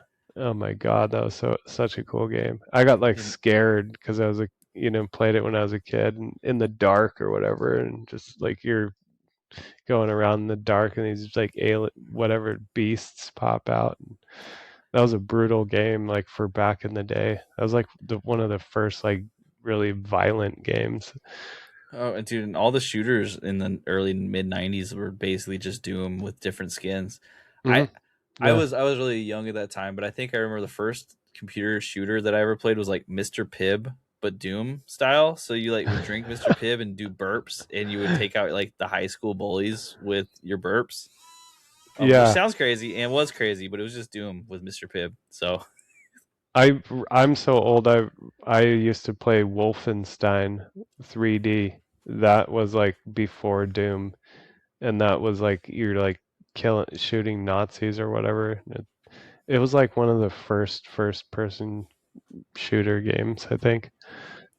That was a good one. no, those are all fun. Wolfenstein's an awesome, Yeah, awesome thing. Wolfenstein. um, yeah. Okay, so those are the 5 facts. There's more to this film too. Like you feel free to look it up. There a lot of things happen in this movie that are just wild. It's kind of shocking that you don't hear about this movie because there's so much lore behind it. So creativity, cinematography. So the I feel like this is both a pro and a con in this film because I think there's a lot of creativity that goes into a movie like this, but there's also some negatives that I have. The I'll start off with a positive though. I did like the early scene cinematography quite a bit. I thought all that looked really good, and there were a few shots that I did like later on the trash planet. But I do think Paul W.S. Anderson doesn't use lights particularly well, and I do Hmm. feel like it was all very bright, and it didn't give like that. When Kurt Russell Todd was hiding and doing stealth stuff, it was so unbelievable because everything was so bright. Yeah, yeah. I I agree with that. I think, and I read this about Paul W.S. Anderson. Because he did the Mortal Kombat movie, and he had to like study how to do an action movie because he'd never done an action movie before, so he had to like read everything about like action scenes and everything. So maybe and this is only like a few years after, maybe it's his inexperience in that type of movie at this time. Um, I mean, he went on to do Resident Evil, I'm pretty sure after this in like the early 2000s. So I think he got better at that type of thing. But this was one of maybe an early experiment in action movies for him as a director. So, um, Yeah, and I feel like eh, Resident Evil had kind of the same issue a little bit sometimes. I mean, it was a very bright movie yeah, where you can't hide your effects as well in the brightness. So things like the RPG when Kurt Russell's pulling out the rocket launcher and he's launching the rocket, you might have made it look a little less like CGI if things were yeah, darker around it, but instead it's just brightly lit and you just see this like CGI rocket coming at you. Yeah, I mean, there was definitely some CGI stuff like the spaceships and everything, but I mean, I think they were decent for the time period that this came out, 98. I guess it was like on par with stuff from then. Um, but yeah, maybe also part of that is that they had to shoot in a sound stage, like we said earlier, because of the weather at their chosen locations, and so I mean, that would throw off so much like planning for a movie if you weren't planning for that and you had to adapt to that, you know. I think, I mean, that would be a huge headache and a big deal to have to change your whole set to a soundstage instead of a, and then a stage is going to have artificial lighting and everything. So that might No, be you why, make a you know. good point. That would be a pretty that makes a lot of sense. And for a soundstage, the backdrops that he had, which had to have been CGI or painted in some sort of fashion, they did look phenomenal in the shots where it looked like they were really deep in depth. Yes, and as I was saying earlier, yeah, the design of like the crawlers and all that, their costume design was cool. The futuristic, like trash punk style, cyber cyber trash punk. Um, it, I noticed that right away, and and I was pleased by that. You know, like it was cool looking. So. I appreciated that part. Set I design definitely and costumes. I definitely agree, and I think one thing the two is that all of like the gore effects were really well done. Um, when they poke out Kane's eye, it looked great. Um, Yeah. and I know that sounds bad that you poke someone's eye out and looks great, but it did look great. And when like the people get stabbed, or like when Todd stabs the guy through the glasses, like it all looked very That was gnarly, violent, brutal. Yeah. believable. Yep. It was good. Yeah, it wasn't cheesy like violence and stuff. It wasn't too cheesy. I mean, some of the scenes of the wars, like the flashbacks, seemed a little cheesy, like with the lighting, like you said. But no, the explosions were great, like real explosions. I don't think they were CGI. A lot of them were real fire and, you know, real explosions. So it was cool to see that and not just rely on some CGI for that, which I don't think many people did in that time anyways. But um, it was definitely not a low budget film as far as all that, as far as the set and special effects and costumes and all that. You can tell that there's some quality to it, and it's not just a made for TV. Even though I read that it was really straight to video in some markets because it didn't do well in like when it released. So they just, oh, we're not going to run it in a theater. It But it's it was it's a so flop. bad. So they spent a lot on it, obviously, like you said in the beginning, and you could tell that they spent some money on it, but didn't make it back, I guess. The cool one of the cool things that I learned from watching one of the special effects on the Blu-ray here is that the fight scene between Jason Lee Scott, Kane, and Todd at the end was 100% actually choreographed between the two of them and completed together between the two of them. No CGI and no stand-ins. Nobody Oh, else. that's Kurt Russell cool. and Jason Lee Scott did this fight scene together. Now, I have an issue with that fight scene. In that one, it's really cool, but on two, the cuts kind of like made me lose my like balance in it. I had no idea where they were a few different times. Like they're fighting on a bridge, and yet here we are. He's falling back in like different directions over and over again. I found it Uh, very robotic as well, that fight scene between them. It was not like a smooth, it was very like rigid movements. I don't know if that was on purpose or what, but it was not like the best like fight scenes that you've seen in a movie. Uh, it was very rigid and like kind of robotic to me. Yeah, yeah. And I could find like a million different reasons to complain about it, but I think it was like close to being there. and it just Yeah. didn't quite get there. I think I it could have been longer.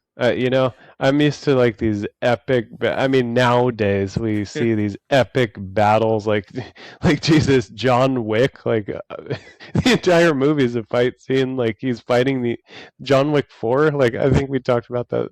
I don't know if we talked about that, but I think I so. think we mentioned it. Yeah. Uh, Fight scenes lasting for like half the movie, like 30-minute fight scenes. But this is before people have taken it to the extreme nowadays. So yeah, You know, here's the thing: is like they were talking about there wasn't any jump cuts, right? And I think there wasn't as many jump cuts as there are now, but there were definitely jump cuts. I was like, this movie, like it jump cut it a bunch of times during this fight, and again in ways that made it less cohesive. And I think if you would have just shown it to me, it would have worked a little bit better. It wasn't as bad as certain films. Like I haven't watched all the Marvel movies, so I'm sure they've gotten better at it. But some of those early ones were just jump cut, jump cut, jump cut, jump cut, jump cut. Like every time you threw a punch, you saw three different angles that made it feel like it was impactful without ever seeing the hit happen. You know. yeah, yeah, yeah. This wasn't as bad as like that. What you're describing. hmm there's something about a Paul W.S. Anderson movie, and I've tried to like put my finger on it, and I don't know exactly what it is. I think it's a mixture of the lighting, a mixture of that weird slow mo thing he does just randomly throughout the movie, like not at the right points because he slows things down, and you're like, that here now, really? Yeah, Like it doesn't flow well for that the slow motion effect. no, and I find it makes like the action parts to me feel a little corny. Yes, it totally does. And like we were talking about, it makes it seem like a movie that didn't come out in 98 and maybe came out in 88 instead. It like ages the movie 10 years. Some of Mm-hmm. the like those slow motion effect, like it's like we don't need just we don't need that. We don't need that. Just cut that out. Kurt's acting well enough with his eyes. You don't need to slow it down to make him look more Yeah. sad. And You then no don't. one really does that anymore. Like that's like an antiquated effect. I mean, I rarely see you don't see that like anymore. It's No, like the only person who was able to get away with it after that was Peter Jackson in like King Kong. You know what I mean? When he's like, "Oh, look at these spooky skulls," and he slows things down for a second. But yeah. Yeah. but yeah, so I mean, I don't like I said, there's something else probably to it that makes it feel corny, but I can't exactly put my finger on it. I tried. I was sitting there. I'm like, what is it about Paul W.S. Anderson? Because it's in all of his movies. Like Mortal Kombat is kind of clear because it's a corny movie in general, but still manages to be awesome. I'm not hating on Mortal Kombat. Don't worry. Don't worry. Don't worry. Don't worry. I showed my kids Mortal Kombat. That's probably too much, but I did. Um, but like Event Horizon, Resident Evil, they're all so close to being really, really cool. And yet there's this like underlying feeling to them that Paul W.S. Anderson has in his cinematography that makes it feel like a movie that should go straight to TV. Not realistic, you know, or not Mm-hmm. super realism in the cinematography as there would be in Christopher Nolan or something type film. I mean, you can't even compare that something like that. It's kind of in a different league in a different time period. So Yeah, like it almost feels like you can feel the movie set as opposed to it being like the immersiveness of the world breaks at some point. yeah, The I liber get that too. Yeah, Yeah, and again, I want to be like the like I know what happened and exactly what it is, but it's a running theme in his films, and I just can't figure it because like there's no real link between this and Resident Evil, and yet they both give me the same feelings. What is that feeling? Where does it come from? Anyway, it's Paul W.S. Anderson. That's it's the the feeling. dude. It's the dude. It's the It has to be W.S. feeling. Paul W.S. Anderson, which I think one of my favorite things about Paul W.S. Anderson is that either him or Paul Thomas Anderson had to come first. And Paul Anderson's names in this movie at the end of the credits are just Paul Anderson. So I think Paul Thomas Anderson came out and is like, "Hey man, one of us has to change our name." He's like, "Well, I'm not changing my name. I'll use my initials." And the guy's like, "Oh shit, dude, I have to use my initials too. Then I'm gonna be PTA." Ugh. Um. But yeah, otherwise, like it's good. I don't really have a lot of complaints about it. So Yeah. creativity and cinematography. Do you have anything else you want to harp on here? Talk about. No, not that it's been covered. Let's talk about editing and pacing. Um, Editing and pacing. Like I felt for a movie that didn't have a lot of words, it moved pretty briskly. There may have been things that I may have wanted to see that weren't there, but like it wasn't anything over the top to the point where I thought the movie really suffered for it. Yeah, no, I didn't notice much. I don't know if the slow motion's more the cinematography than editing and pacing. So, but it wasn't like all super fast paced. It was a good tempo. Um, and I wasn't noticing like the edits. There's some like you're talking about in some of the action scenes that it's not the best cuts in those. So there's maybe some problems there, but it's nothing that stood out or that was really bad or really excellent. Average. That's kind of where I'm landing. It's pretty non-offensive in the Yeah. editing and pacing department. Like there were a few times where I'm like, okay, why are they here? Like we talked about with the pig guy in front of the carbiner, right? Like it doesn't really track super well, but that could be a writing issue as well.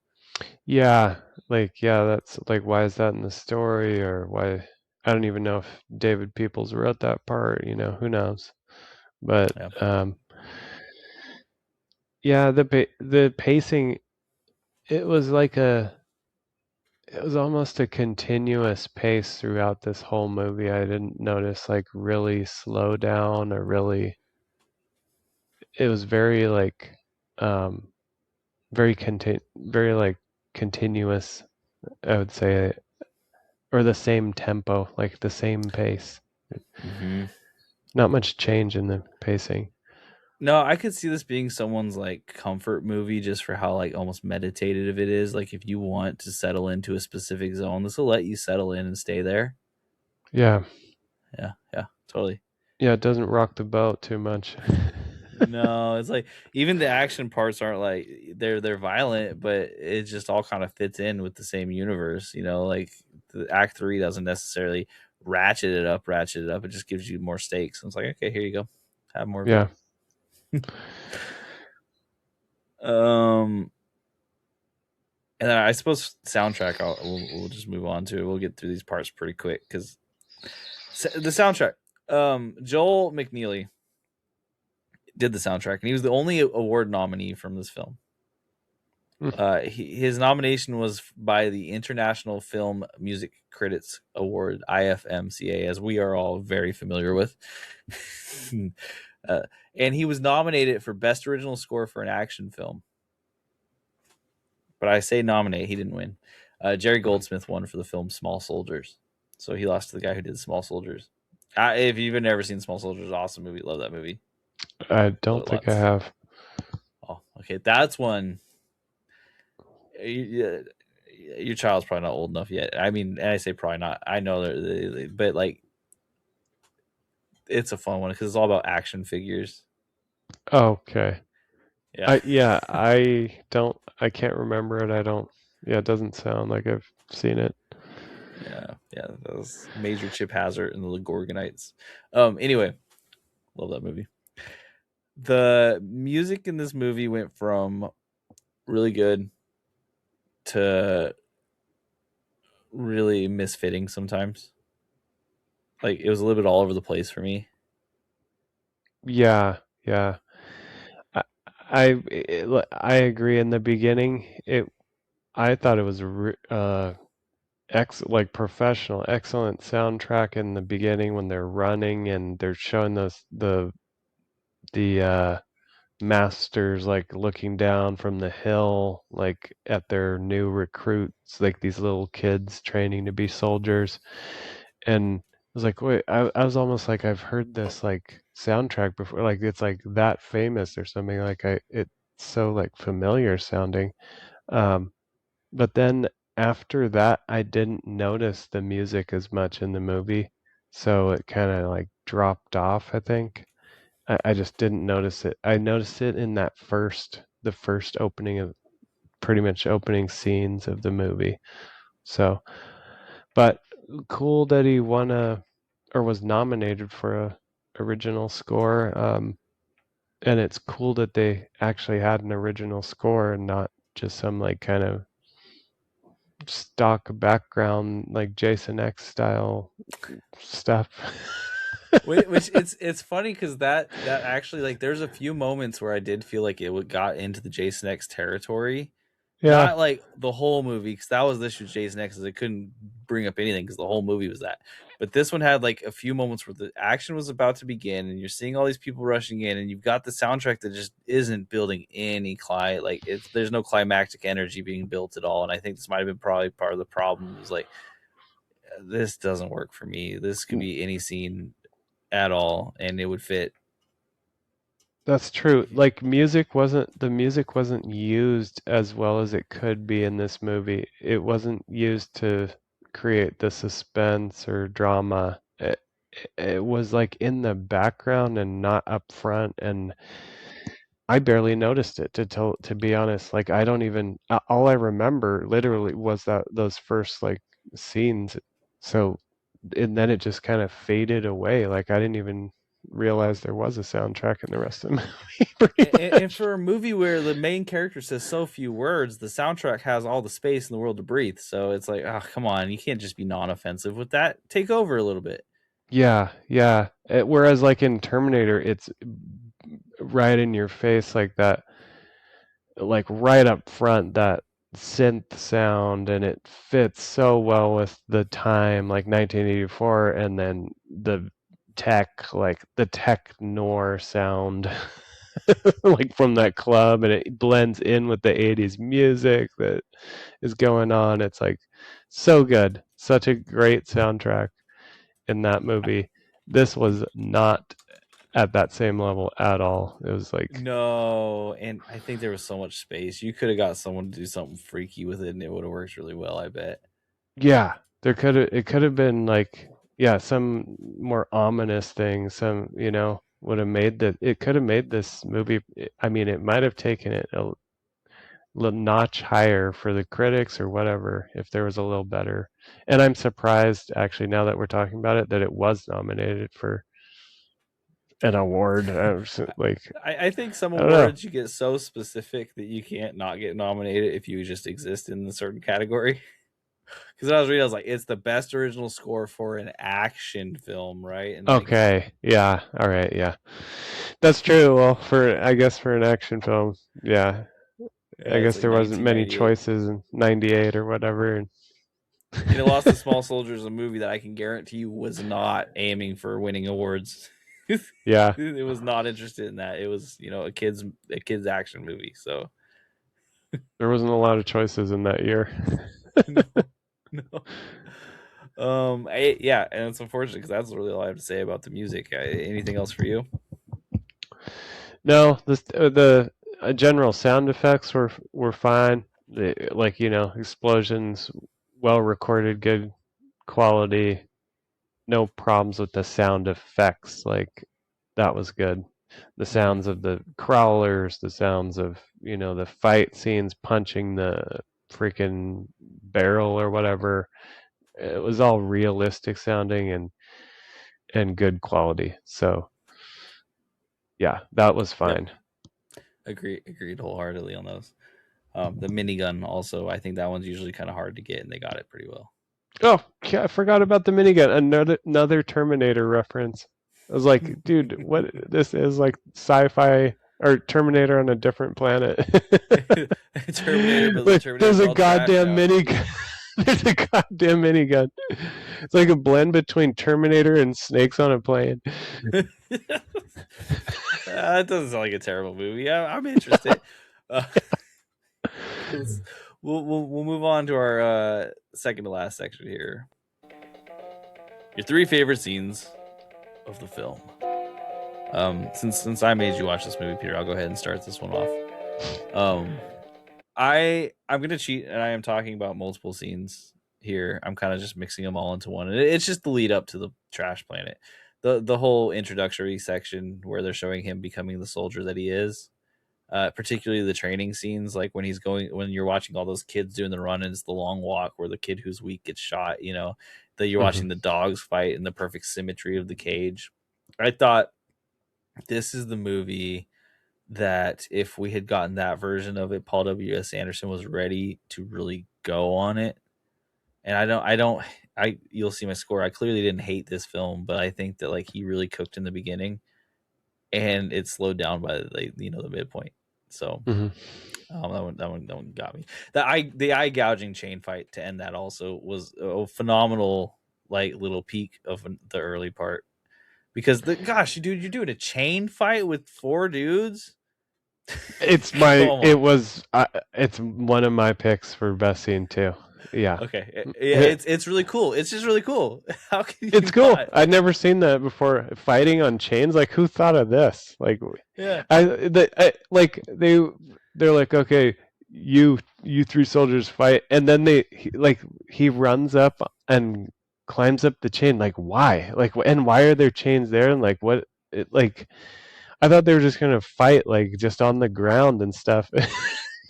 No, let's fight. Like, let's climb up these chains and like fight.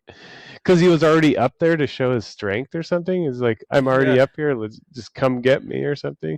And it's like let's ratchet it up to even more insane to show you how insane these guys are. They're just the most insane things they ever lived. Because at some point, I'm pretty sure every one of them had both hands off the chains. And they're still floating up there. You know what I mean? But it Yeah, was like so cool. I can't hate on that. it was cool. I was like made me think of like Hellraiser or something, like chains flying everywhere, like and people Mm-hmm. getting like caught in chains, like and mangled in the chains. This guy saw like I this might have come afterwards, but he's like Ang Lee's gonna make Crouching Tiger, Hidden Dragon. And I need to be before that with some crazy martial arts shit. Let's go. Yeah, Uh, yeah.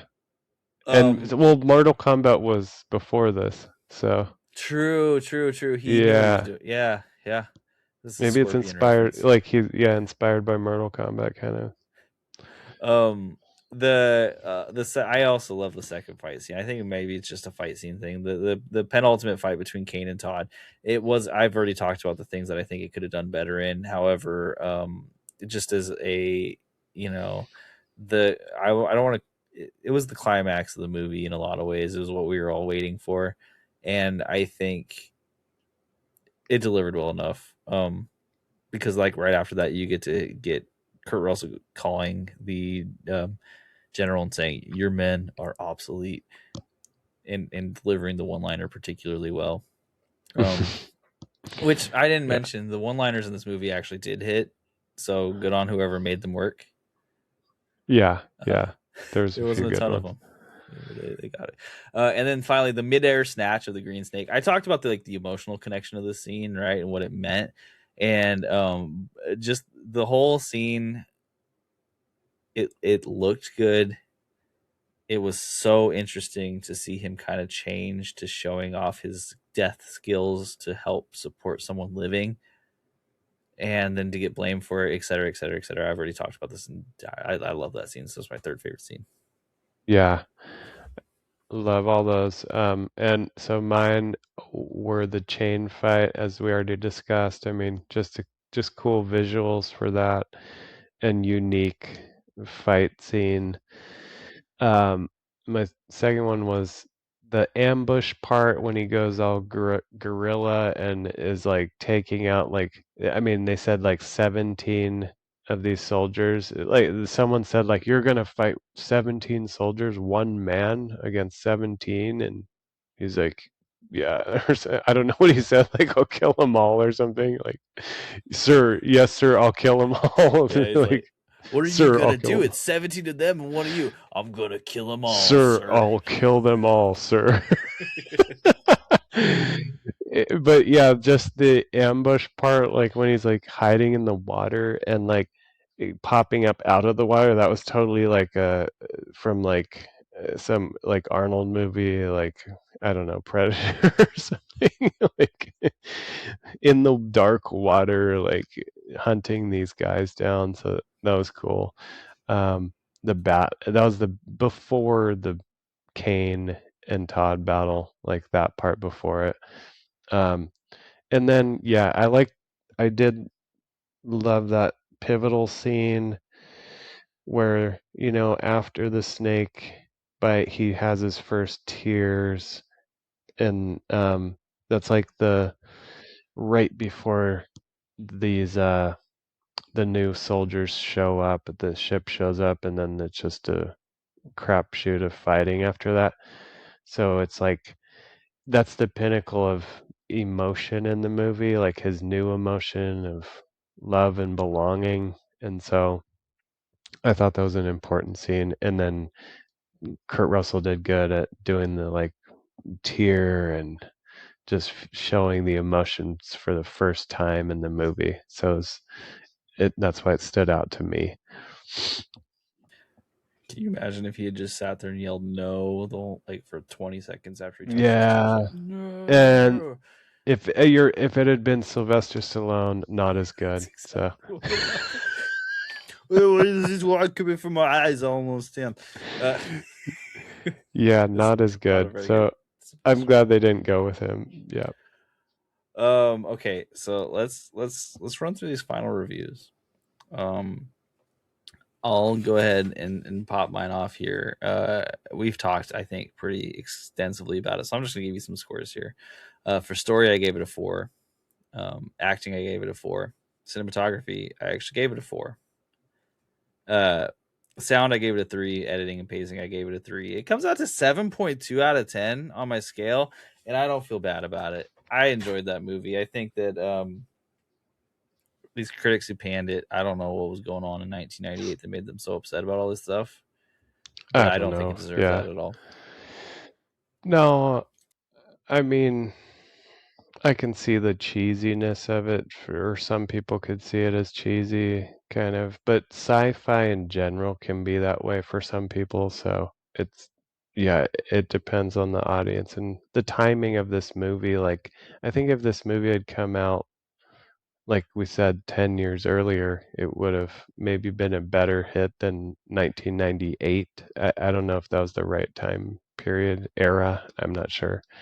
Um, but let's see. So it's a 1 out of 5, right? 1 to 5 scale.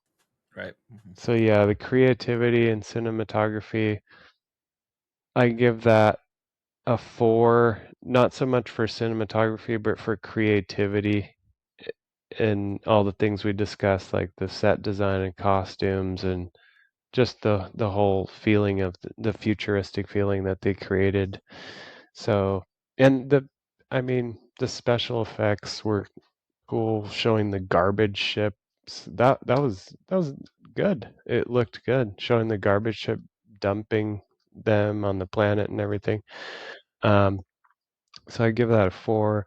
Editing and pacing, that's also a 4. It was perfect for the movie. Nice pace, editing. Sound, I would give the eh, okay.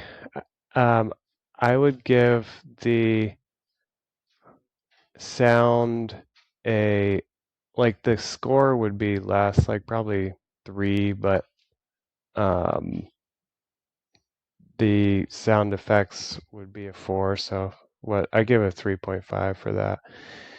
And then is that it? That's it, right? We got acting and story. Acting and story. I just don't have it in front of me. I'm sorry. No, you're good. You're good. Acting would be a 4 because Kurt Russell does a great job, and everyone else, no one's like a problem actor, but no one's the best. It's not going to get a 5, but it's going to get a 4. And then What else? Story. Story. Story. I'd give the story like a 4. I'd give it a 4. Okay. So it's fair. pretty much all 4. It's all 4s except for the sound. I gave a 3.5. So If I was doing the math here for you, it comes out to a 7.8. yeah, that's not bad, right? Mm-hmm. Yeah. It was a movie that punched way above what I had expected it to punch. I was like, oh man, I'm gonna get Peter into a bad one here, and at the end of it, I was like, I don't know that this is ever for everyone, but I'm not gonna call it a bad one. Yeah. No, it's not. It was not bad. It was a pleasant surprise. Like it's a movie that's so unique. I'll always remember it, and I'm glad I got to see it. I'm glad you introduced it to me. I Thank don't know you, if I'll like everyone. rent it or watch it again. Maybe I will. I don't know. It's like one of those movies you see once. Do you need to see it again? I don't know. Maybe. Yeah, it's like you got to be in the right mood. You got to be in the right mood. So Peter, thank you so much again for joining me on the podcast. Of course, Happy we yes. got to talk about Soldier. The next time y'all see the long form reviews on here, we're going to be doing Obsession from 2026. Now, Obsession, I don't know that it's a movie that needs to be reviewed at this point. So, what I've considered this next one coming up is a celebration of the movie's Obsession, because we're going to just talk about a lot of how cool it is, and that's going to be me and Adam on the next one coming up. Peter, hopefully, we'll see you again soon. But Yeah, until always then, down. soldiers deserve soldiers, sir. Yes, sir. Sir, yes.